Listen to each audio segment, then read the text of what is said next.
Disclaimer.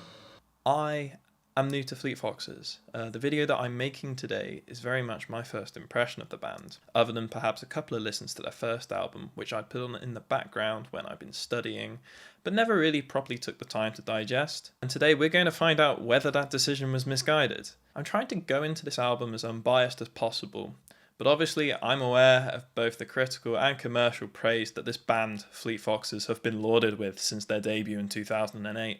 And as any good critic knows, I won't let this influence my impressions of the album, which I will be reacting to live, spontaneously, right now. But first, a bit of info about the band to add some context here. Fleet Foxes formed in Seattle, the same city of course, where the likes of Nirvana, Sunny Day Real Estate, and of course, the majority of the early 90s grunge scene hailed from.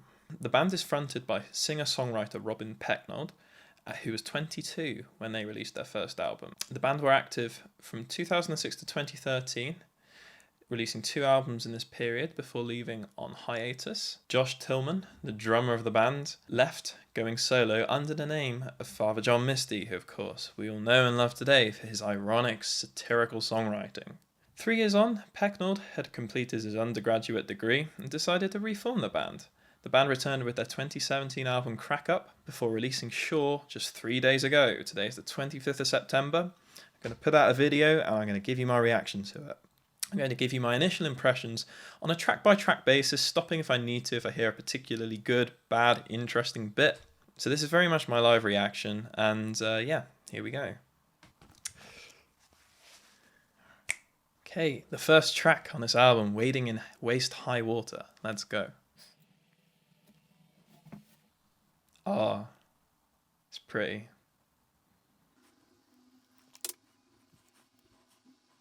I love this repeated guitar line that keeps featuring on the track the whole way through.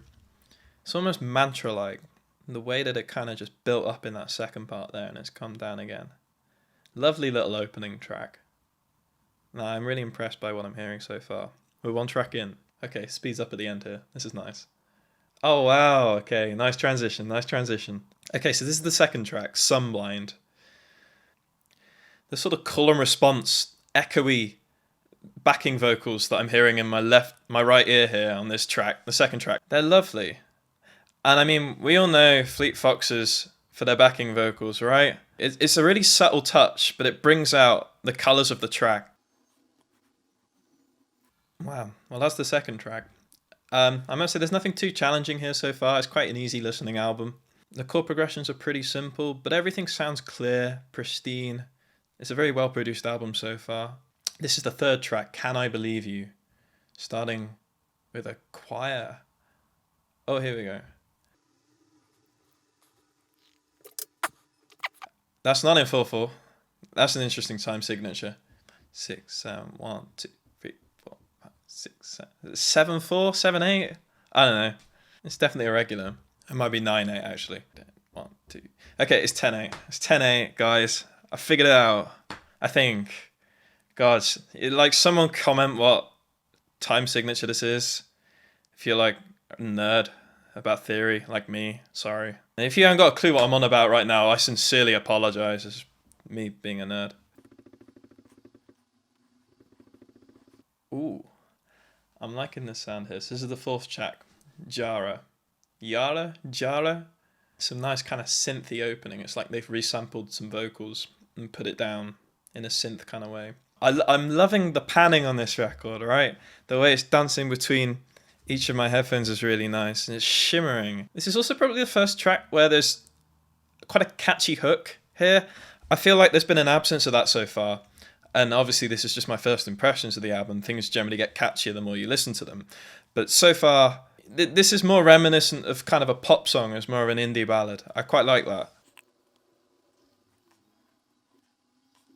The walking bass line is a nice counterpoint to these more off-rhythm guitar parts as well. Yeah, this is definitely the catchiest song on the record so far.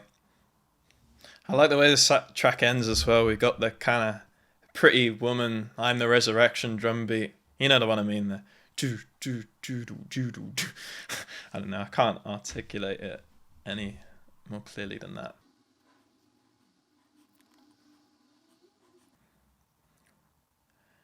Ooh, okay. I really like the phrasing in this chorus, the rhythm in which the melody is sang. That's really nice. But then, you know what I like more than that? That weird little piano bit at the end of it. That was so cool.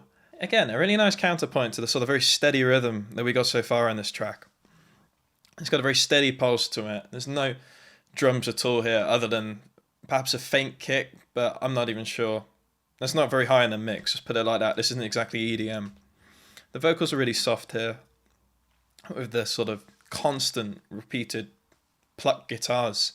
But yeah, there are little flourishes here and there. Oh, there it is again. That's nice. Okay.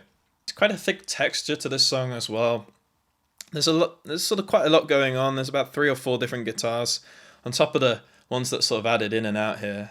With about 3 different vocal tracks, I presume. They've doubled the main ones, and then they've got harmonies here and there. Very reminiscent of the likes of Beach Boys, that Phil Spector kind of production.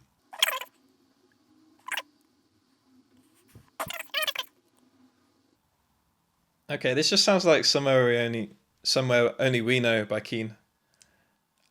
Is that classic kind of bass line that's just constant, and the traditional rock rhythms of the drums. Yeah, this sounds like Elbow. Ooh, okay, there are horns now. There's a horn section here, guys. I think one criticism I have so far is that I've heard this before. It's not entirely original, but not everything has to be, obviously, and they're very good at doing what they do. I must reiterate that. Those harmonies. Oh, it's so rich. I know what I just said about it not being original. And yeah, I've heard this before, Beach Boys. I mean, in more recent times, you have the likes of Animal Collective doing this kind of thing. But my God, this sounds good. This is a very well produced album here. The piano sounds gorgeous. The resonance of that really shining through here. I'm really liking the lyrics on this track here for a week or two.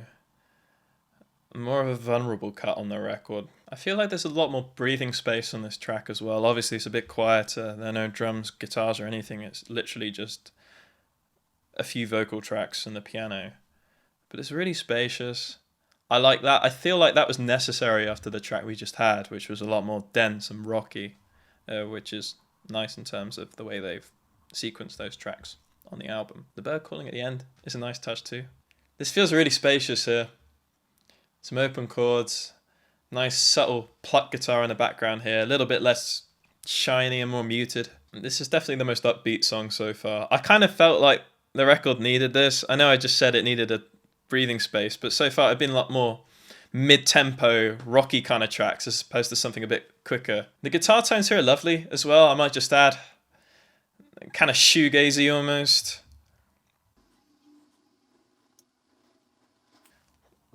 This is the 9th track, Young Man's Game. Again, a little bit more upbeat this one. I'm getting real, weird fishes, arpeggi vibes here. The drum beat's the same, and, it's a similar key, I think. Okay, this stands out as one of the catchier tracks here as well. I feel like the album's starting to flow a bit nicer on these last 3 tracks. I feel like there's a little bit of a slump after the 4th track, but it's picking up again now. This is going to sound real weird, but I'm getting kind of Christmas song vibes here too, for some reason. It sounds like Elton John's Step Into Christmas. It's like a weird mix of that and Weird Fish's arpeggi.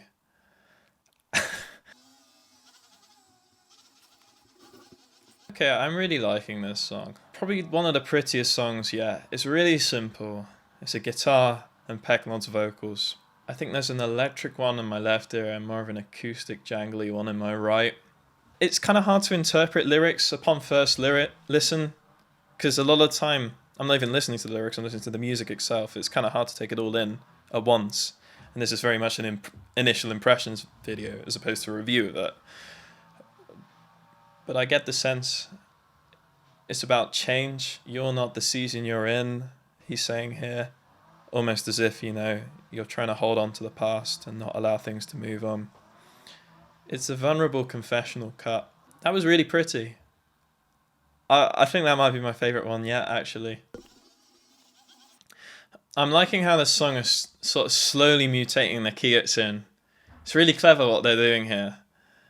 Oh, now it's completely changed. That was a really nice transition, how they did that there.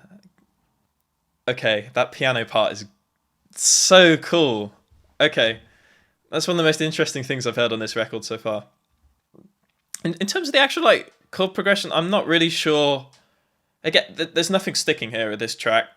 It's not catchy. This is going to take a few listens to get ingrained in my head. Like, we've got these cool and response backing vocals here, which are really nice as well. I'm liking that. A kind of Baroque pop almost, where we're reminiscent of bands like REM. Ooh, the way the key keeps mutating here, it keeps changing. It's like subtly modulating it. That's cool. Okay, that's a really nice feature. They've done it again there at the end. How that transitions to the second part of that song and then transitions out of it. And then these ethereal backing vocal sections of just that and nothing else, completely minimal.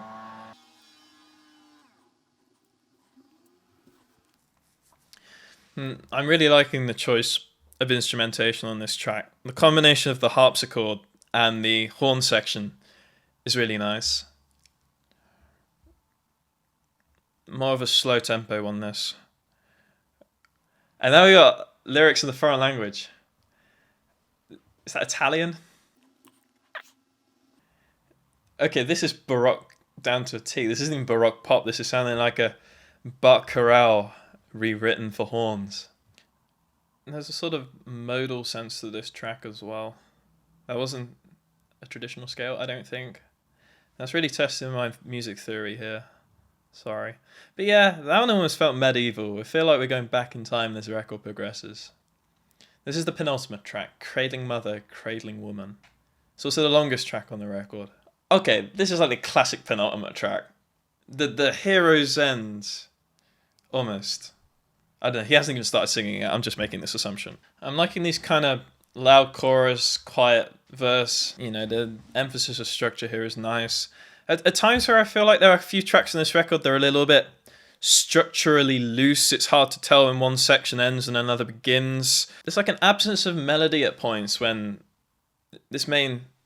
I can't tell if this is a horn section or like a weird synth. I think it's horns. Again though here, in the quieter bits, I feel like the quieter bits of all these tracks, songs like It's Not My Season and Featherweight, Peckno's vocals really shine at this point. Whereas I think when it's louder, it almost feels too dense at times. There's too much going on. And it all kind of blurs into one. It's like it's sort of overcomplicating things a bit here. Okay, and I like a 30-second fade out at the end. I don't know. I feel like that was one of the weaker ones, to be honest. It felt a bit like the cliche penultimate.